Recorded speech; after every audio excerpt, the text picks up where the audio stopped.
ইসলামের পরিভাষায় আল্লাহ পাকের সন্তুষ্টি লাভের উদ্দেশ্যে প্রাণী জবাই করাকে কুরবানি বলে।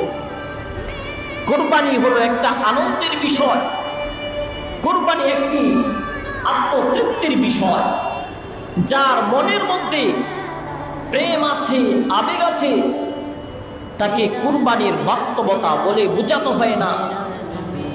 যেমন একজন মানুষ কারোর প্রতি ভালোবাসার উদার তরঙ্গ সৃষ্টি হয়, সে কারোর প্রতি আসক্ত হয়ে পড়ল, প্রেমাস্পদের ঠিক ওই মুহূর্তে প্রেমাস্পদের পদতলে নিজের জান প্রাণ মান সম্মান অর্থ সম্পদ সব কিছু নিবেদিত বিলীন করার মাঝেই প্রেমিক আত্মতৃপ্তি খুঁজে পায়।